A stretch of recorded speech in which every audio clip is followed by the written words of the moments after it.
Hai, halo, anybody home? Ada orang di dalam rumah ini? Selamat pagi anak-anak. Kok belum ada jawaban? Masih pada bobok ya? Masih pada tidur ya? Kan sudah disapa dari tadi pagi. Coba sekali lagi Budia mau sapa. Mau ketuk pintu. Shalom. Anybody home? Ada orang di rumah? Oh, puji Tuhan. Anak-anak sudah siap ternyata. Weh, cantik, cakep, rapi. Nah, buku ibadah. Oh, luar biasa, buku ibadahnya juga sudah siap. Anak-anak luar biasa semua. Ayo, Budia mau tanya bagaimana kabarnya kalian? Tetap luar biasa ya? Sehat, diberkati Tuhan Yesus. Amin. Ada yang sudah mulai bosan tinggal di rumah? No, nggak boleh ya.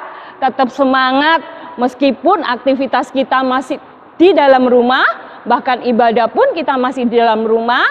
Yakin dan percaya hadirat Allah turun nyata menyertai kita semua. Nah, pagi hari ini Budia mengucapkan terima kasih juga buat orang tua yang telah mendampingi selama ini dalam peribadatan secara online sekolah minggu kita Joyful Kids. Nah, berikut Budia tampilkan aktivitas anak-anak sekolah minggu yang luar biasa. Anak-anak sekolah minggu yang cakep, yang pinter-pinter, yang penuh kreatif. Berikut aktivitasnya. Setelah Tuhan Yesus mati, bangkit, lalu menampakkan diri kepada murid-muridnya. Kemudian Tuhan Yesus naik kemana, Ai? Surga. Apa tujuan Tuhan Yesus naik ke surga? Untuk menyiapkan tempat tinggal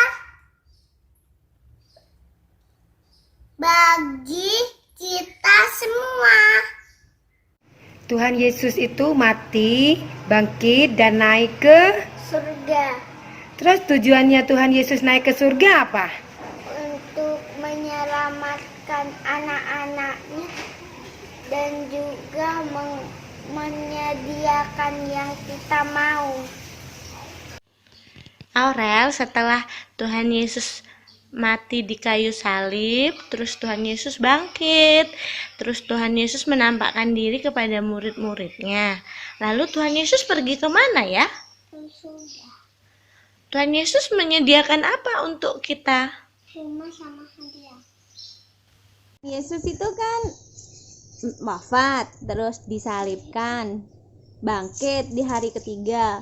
Terus Tuhan Yesus naik. Tuhan Yesus naik kemana? Surga. Naik ke surga. Tuhan Yesus ngapain sih naik ke surga? Kok tidak di bumi aja? Kenapa kok naik ke surga? Soalnya biar ketemu Tuhan Yesus lain. Tuhan Yesus lain. Naik kemana?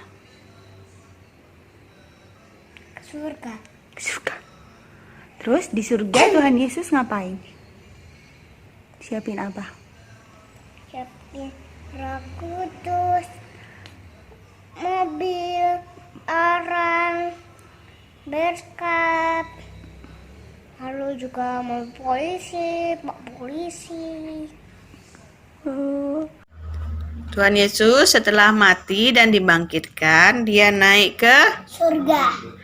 Nah, di surga Tuhan Yesus menyediakan apa? Mainan, robot, tas, nyapu.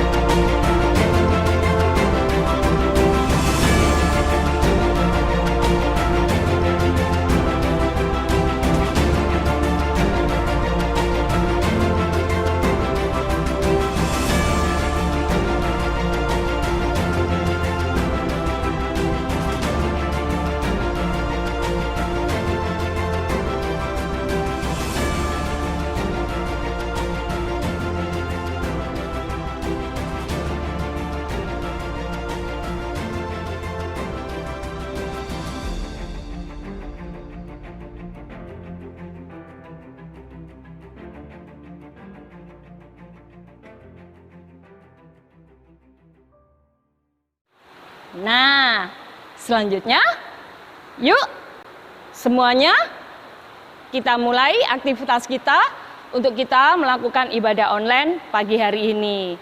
Selamat beribadah. Tuhan Yesus selalu memberkati kita semua. Amin. Shalom adik-adik semua, apa kabarnya hari ini? Tentu luar biasa sukacita. Nah, Tuhan ingin kita menunjukkan melalui hidup kita, perbuatan kita untuk menjadi saksinya untuk teman-teman yang lain. Sebelum kita memuji Tuhan, yuk kita berdoa dulu. Lipat tangannya, tutup matanya. Tuhan Yesus, terima kasih untuk kebaikan-Mu, untuk anugerah-Mu dalam hidup kami, untuk kesehatan yang Tuhan beri. Hari ini kami siap untuk memuji dan menyembah Tuhan. Kami mau berikan yang terbaik buat Tuhan Yesus. Tuhan kiranya senang dengan pujian dan penyembahan kami. Di dalam nama Tuhan Yesus kami sudah berdoa. Haleluya. Amin. Ayo adik-adik kita bangkit berdiri, kita mau berikan yang terbaik buat Tuhan Yesus. Kita siap memuji dan menari buat Tuhan. Sukacita ya.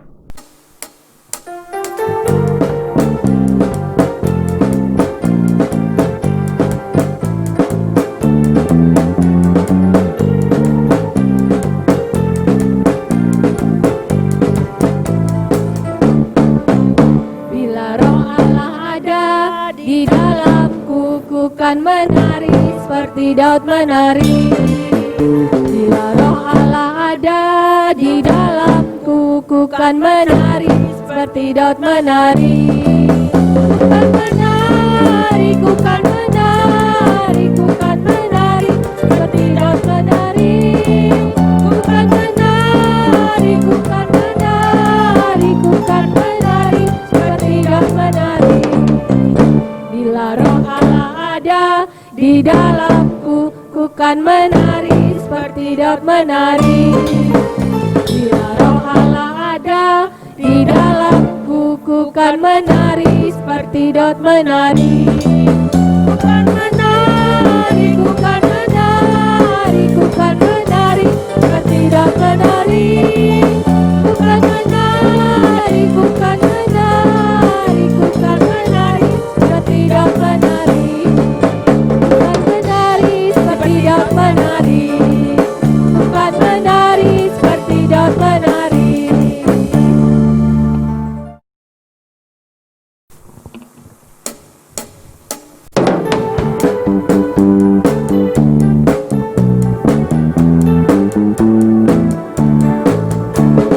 Pun cinta satu sama lain, itulah maunya Tuhan. Rendah hati serta ramah tamah, itulah maunya Tuhan. Tunjukkan, saksikan, Tuhan minta buktinya. Tunjukkan, saksikan, Tuhan minta buktinya. Rukun cinta satu sama lain, itulah maunya Tuhan. Rendah hati serta ramah tamah, itulah maunya Tuhan. Tunjukkan, saksikan, Tuhan minta buktinya. Tunjukkan, saksikan, Tuhan minta buktinya. Tuhan minta buktinya. Tuhan minta buktinya.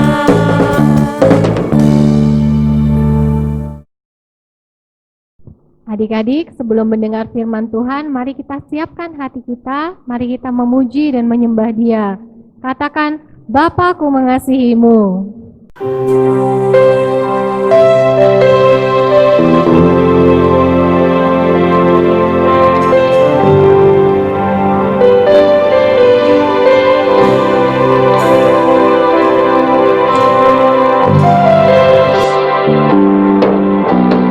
Bapa-Ku mengasihimu.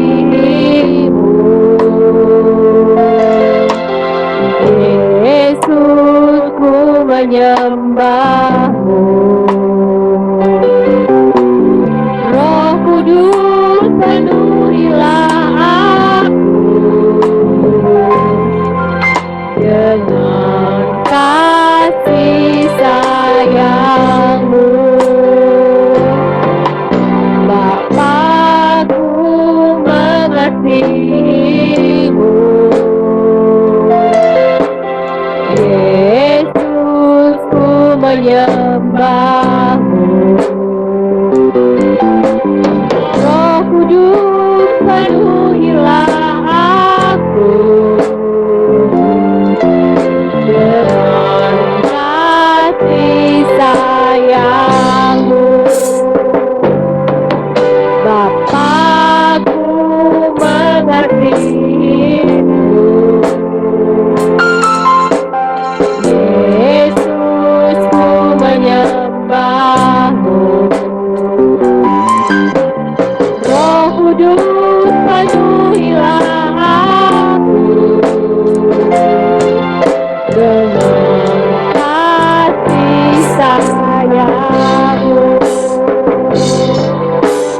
Roh Kudus penuhilah aku dengan kasih sayang-Mu.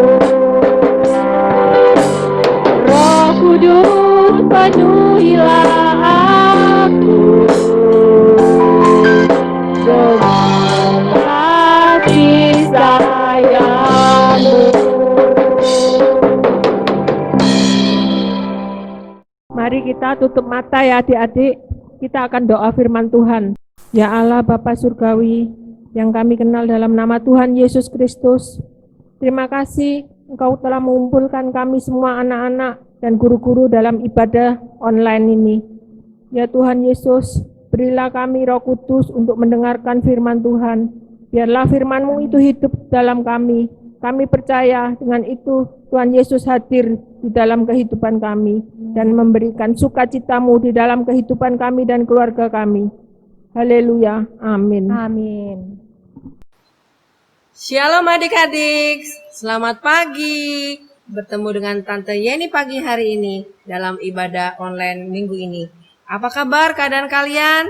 Tante Yeni tidak sendiri loh pagi hari ini. Tante Yeni bersama dengan Tante Yulia. Halo Tante Yulia. Halo Tante Yeni. Halo anak-anak. Halo anak-anak. Apa kabarnya? Pastinya luar biasa ya. Semuanya sehat-sehat. Amin. Semuanya ceria. Semuanya dalam lindungan Tuhan. Amin. Nah, pagi hari ini anak-anak sudah siap mendengarkan firman Tuhan? Kita akan mendengarkan firman Tuhan dengan tema Hari Pentakosta. Ayatnya ada di dalam Kisah Para Rasul pasal yang kedua, ayat pertama sampai yang ke-13. Tante Yulia, kita sebagai anak Tuhan taunya kan cuma hari Natal, terus apa lagi? Hari Paskah. Kemarin kita merayakan hari kenaikan Tuhan Yesus. Rupanya juga ada hari besar orang Kristen ya, yaitu hari Pentakosta. Ya. Itu artinya apa hari Pentakosta? Hari Pentakosta itu adalah hari pencurahan Roh Kudus. Hari pencurahan Roh Kudus. Roh Kudus itu siapa? Roh Kudus itu adalah Roh Allah yang hidup. Roh Allah yang menjadi penolong, penghibur, yang jadi pengajar kita, yang mengajar kita, supaya kita tuh mengerti hal-hal yang berguna dalam hidup kita. Itu penting sekali ya Tante Yulia. Roh Kudus juga yang menginsafkan kita akan dosa. Dan yang terpenting, Roh Kudus akan menyertai kita sampai selama-lamanya. Amin. Nah, minggu kemarin anak-anak kita sudah mendengarkan cerita firman Tuhan tentang kenaikan Tuhan Yesus. Anak-anak tahu, sebelum Tuhan Yesus naik ke surga, Tuhan Yesus pernah berpesan kepada murid-muridnya. Tante Yulia, pesannya apa Tuhan Yesus kepada Tuhan Yesus berpesan supaya semua murid-muridnya tetap tinggal di Yerusalem. Tetap tinggal di Yerusalem. Untuk apa? Untuk menantikan janji Bapa. Janji Bapa itu apa?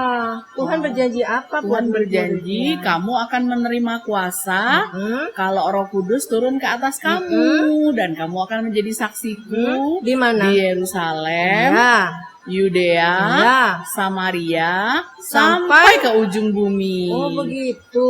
Terus apa yang dilakukan oleh murid-murid pada waktu itu ketika Tuhan Yesus memerintahkan supaya mereka tetap tinggal di Yerusalem? Murid-murid itu taat, mereka dengar-dengaran, mereka tetap ada di Yerusalem, mereka berkumpul bersama, mereka berdoa bersama, memuji Tuhan, menyembah Tuhan bersama-sama. Oh, jadi murid-murid taat. Iya. Oh, melakukan perintah Tuhan untuk tetap tinggal di Yerusalem. Iya.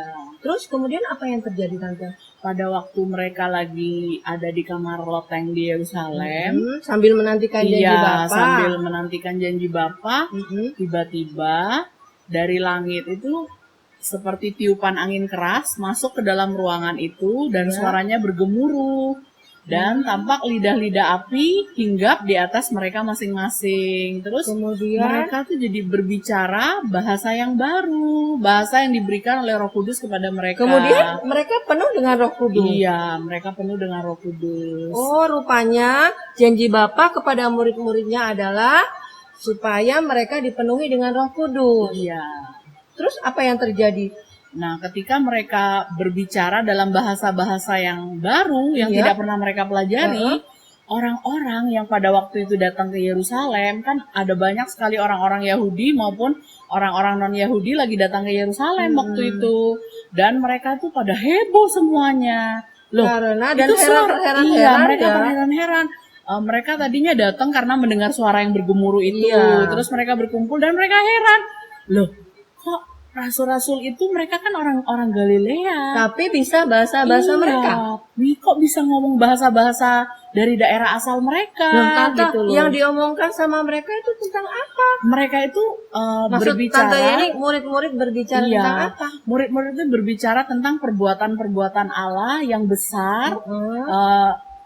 Dengan bahasa-bahasa yang dimengerti oleh orang-orang yang datang dari berbagai daerah itu.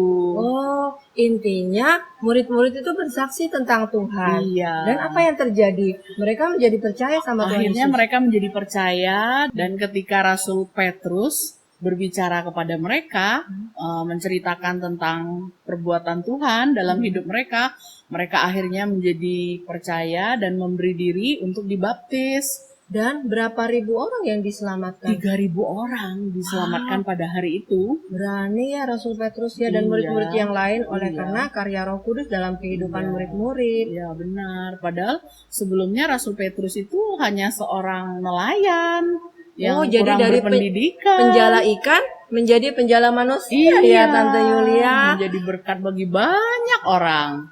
Dan itu merupakan penggenapan dari nubuatan Nabi Yoel ya. Iya, di dalam betul. kitab Yoel pasal yang kedua ayat yang ke-28. Yuk kita baca. Anak-anak yang di rumah juga buka Alkitabnya ya. Tante Yani ulangi Yoel 2 ayat yang ke-28. 2, 3. Kemudian daripada itu akan terjadi bahwa aku akan mencurahkan rohku ke atas semua manusia. Maka anak-anakmu laki-laki dan perempuan akan bernubuat. Orang-orangmu yang tua akan mendapat mimpi. Teruna-terunamu akan mendapat penglihatan-penglihatan. Juga ke atas hamba-hambamu laki-laki dan perempuan akan kucurahkan rohku pada hari-hari itu. Nah, anak-anak yang ada di rumah, lewat firman Tuhan yang kita dengar pagi hari ini, kita harus percaya bahwa Roh Kudus mau memenuhi kehidupan kita. Jadi bukan cuma orang tua saja yang dipenuhi oleh Roh Kudus, anak-anak juga bisa dipenuhi dengan Roh Kudus seperti nubuatan Nabi Yoel tadi. Iya, betul. Di dalam Roma 8 ayat yang 14 firman Tuhan berkata bahwa semua orang yang dipimpin Roh Allah adalah anak Allah. Oh, jadi Tante Yulia, kita semua sudah ada Roh Kudus? Iya, setiap kita yang sudah percaya sama Tuhan Yesus berarti ada Roh Kudus di dalam hidup kita. Iya, cuman Roh Kudus belum menguasai semua kehidupan kita ya. Iya. Seperti contoh berikut ini anak-anak. Nah, Roh Kudus dilambangkan air dan ada di dalam kehidupan kita seperti gelas ini. Kemudian kalau kita membutuhkan Roh Kudus, kita bisa minta kepada Tuhan dan Roh Kudus akan memenuhi kehidupan kita sampai penuh. Lah, seperti ini anak-anak. Ya, seperti ini berarti kita sudah dipenuhi oleh Roh Kudus. Dengan tandanya tadi kita berbicara dengan bahasa-bahasa yang baru yang diberikan oleh Roh Kudus kepada kita. Tujuannya yaitu supaya kehidupan kita dapat menjadi saksi Tuhan. Dan kita berani bersaksi ya kepada semua orang loh. Iya. Terutama kepada keluarga kita. Iya, Contohnya keluarga seperti apa kita. Tante Yulia? Contohnya ketika orang tua kita sakit, anak-anak berani mendoakan orang tua. Oh, itu karena Roh Kudus yang ada di dalam hidup kita. Karena ada Roh Kudus di dalam diri setiap anak-anak. Kemudian gitu. kalau ketika ada teman-teman kita yang bertengkar, Iya, kita berani menjadi pendamai buat teman-teman kita. terus ketika ada teman kita yang lagi sedih mungkin Tante Yulia. Iya, kita menjadi penghibur buat mereka, kita menjadi pemberi semangat bagi mereka. Dan kita bisa melakukan semuanya itu karena ada peran Roh Kudus di dalam kehidupan kita. Anak-anak mau dipenuhi dengan Roh Kudus? Mau. Pasti mau ya. Iya. Karena kita tidak sendirian lagi. Roh Kudus berjanji akan menyertai kehidupan kita, kehidupan anak-anak sampai selama-lamanya. Wah, senang Amin. banget ya Tante Yulia. Iya, betul Tante Yeni. Jadi kesimpulannya yang pertama, kita harus taat. Perintah Tuhan, pada waktu itu murid-murid taat pada perintah Tuhan Yesus untuk tinggal di Yerusalem. Ketika kita taat kepada Tuhan, maka kita akan mengalami perkara-perkara yang besar. Dan yang kedua, janji Tuhan itu selalu tepat. Tepat. Tuhan selalu menepati janjinya dalam hidup kita. Ya. Dan yang ketiga anak-anak, karya Roh Kudus itu membuat kita berani bersaksi dan menjadi saksi, menjadi berkat bagi semua orang. Amin. Amin, puji Tuhan. Demikian firman Tuhan pagi hari ini. Biarlah anak-anak semua mengerti apa yang kami sampaikan, bahwa di hari Pentakosta ini biarlah Roh Kudus tercurah dalam kehidupan kita, kehidupan anak-anak semuanya, dan hidup kita menjadi saksi dimanapun kita berada. Amin, puji Tuhan. Mari kita berdoa sama-sama anak-anak. Lipat tangannya, tutup matanya. Terima kasih Tuhan, kami sudah mendengarkan firman-Mu. Kami mau dipenuhi dengan kuasa Roh-Mu, karena Roh Kudus yang akan memampukan kami untuk menjadi saksi dimanapun kami berada. Dan kami boleh menjadi berkat dimanapun kami berada. Kami mau menjadi anak-anak yang hebat. Kami mau menjadi anak-anak yang luar biasa. Dan itu karena peran Roh Kudus di dalam hidup kami. Terima kasih Tuhan, berkati kami semuanya di dalam dan demi nama Tuhan Yesus Kristus. Haleluya. Amin.